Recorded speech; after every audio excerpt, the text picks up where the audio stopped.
అండి, అందరూ ఎలా ఉన్నారు? ఇవాళ మనం కోడిగుడ్లతో కొంచెం వెరైటీగా ఉండే ఎగ్ ఫ్రై చేసుకుందామండి. ఎలా చేయాలో చూపిస్తాను మీకు ఇప్పుడు. ఇప్పుడు గిన్నె తీసుకుందాము. దీంట్లోకి ఎగ్స్ అన్నీ బీట్ చేసుకుందాము వేసుకుని బాగాని. నేను ఒక 5 ఎగ్స్ దాకా తీసుకుంటున్నానండి. ఈ ఎగ్స్ అన్నీ బాగా బీట్ చేసుకుందామండి. నేను 5 ఎగ్స్ దాకా తీసుకున్నాను. నేను ఇలా ఒక గిన్నె తీసుకున్నానండి. దాంట్లో కొంచెం వాటర్ వేసుకున్నాను. ఈ గ్లాస్తో 1.5 గ్లాస్ వాటర్ వేసుకున్నానండి. బాయిల్ అవుతుంది. ఇప్పుడు దీంట్లో మనం కొద్దిగా కారం వేసుకుందామండి. అలాగే సాల్ట్ కొద్దిగా వేసుకుందాం. మళ్ళీ కర్రీలోకి వేసుకోవాలి కదా, కొద్దిగా వేసుకుందాము. అలాగే పసుపు కూడా వేసుకుంటున్నానండి. ఇది ఇంకొంచెం బాయిల్ అవనిద్దాం. దీన్ని బాయిల్ అవుతుందండి వాటరు. ఇప్పుడు దీంట్లోకి నేను ఎగ్ బీట్ చేసుకున్నాను కదా, స్లోగా వేసుకుంటాను ఒక పక్కన నుంచి. దీన్ని మనం ఏం డిస్టర్బ్ చేయకూడదండి. అలాగే మూత పెట్టేసుకోవాలి. పైన కొంచెం మీడియం ఫ్లేమ్లో పెట్టుకుని ఇలా మూత పెట్టేసుకోవటం. చూసారండి, బాయిల్ అవుతుంది. బుడగలా వచ్చింది చూసారా. ఇంకా బాగా బాయిల్ అవ్వాలండి. మనం దీన్ని కదపకూడదు, అలాగే బాయిల్ చేయాలి. ఉంటుందండి. ఈలోపు ఇంకో ప్యాన్ తీసుకున్నాను.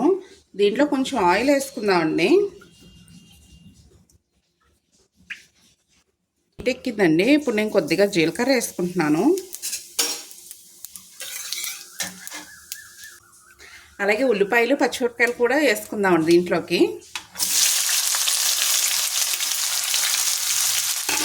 బాగా వేపుకోవాలండి ఎర్రగానే. ఈ ఎగ్ అది మనం వేసాం కదండి, అయిపోయింది. ఇప్పుడు గరిటె తీసుకుని పొంగిందండి. ఇప్పుడు ఇలా గరిటె తీసుకుని ఇలా ముక్కలు చేసుకోవాలి. మరీ చిన్న ముక్కలు కాదు, కొంచెం పెద్ద ముక్కలే చేసుకోవాలి. అడుగును కొద్దిగా నీరున్నదండి, అది కూడా ఇంకిపోయేదాకా పెట్టుకుంటే సరిపోతుంది.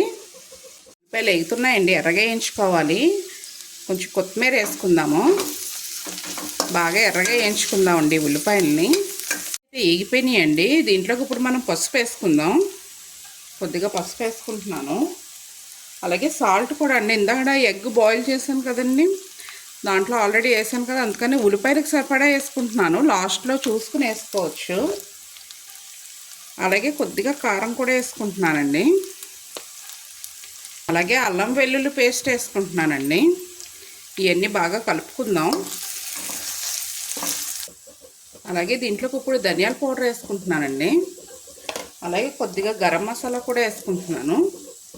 కొంచెం గరం మసాలా, జీలకర్ర పౌడర్ కూడా వేసుకోవచ్చండి. ఈ ఎగ్ కర్రీలోకి ఇదే మెయిన్ ఇంగ్రీడియంట్ అండి, ఎల్లుల్లి కారము. చాలా బాగా కుదిరింది. ఇందాకడే షార్ట్స్లో అప్లోడ్ చేశానండి మా ఛానల్లో, చూడండి. ఇప్పుడు దీంట్లోకి ఇది వేసుకుందాము. దీంట్లోనే జీలకర్ర ఉన్నది కాబట్టి నేను జీలకర్ర పౌడర్ వేసుకోలేదండి. ఎల్లుల్లి కారం కూడా వేసుకుంటున్నాను. అందుకే కారం ఇందాక తక్కువ వేసుకున్నానండి. దీంట్లో కారం ఉంటుంది కదా, బాగా కలుపుకుందామండి. దీంట్లోకి మనం ఇందాక ఎగ్ని ఉడకపెట్టుకున్నాం కదండి, దాన్ని ఇప్పుడు దీంట్లో వేసి కలిపేసుకోవాలి. చూడండి ఎంత ఫ్లఫీగా వచ్చిందో ఆమ్లెట్. ఇప్పుడు ఈ దీంట్లోకి వేసేసుకుందాము. ఇలా కొంచెం పెద్ద ముక్కలు అయితేనే బాగుంటుందండి, చిన్న ముక్కలుగా బాగోదు. జాగ్రత్తగా కలిపేసుకుందామండి అంతాని. దీంట్లో కొంచెం సాల్ట్ తక్కువ అయిందండి, వేసుకుని కలుపుకుంటున్నాను.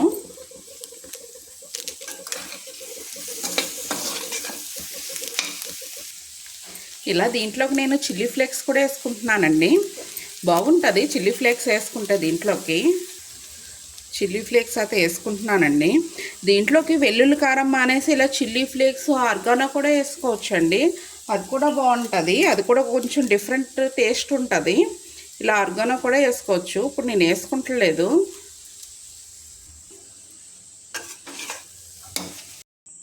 వెల్లుల్లి కారం అయితే రెడీ అయిపోయిందండి. ఈ ఎగ్ ఏమో చాలా ఫ్లఫీగా చాలా బాగా కుదిరింది. చాలా బాగున్నదండి ఈ కర్రీ. ట్రై చేసి చూడండి. ఈ వీడియో కనుక మీకు నచ్చినట్టయితే లైక్, షేర్ అండ్ సబ్స్క్రైబ్.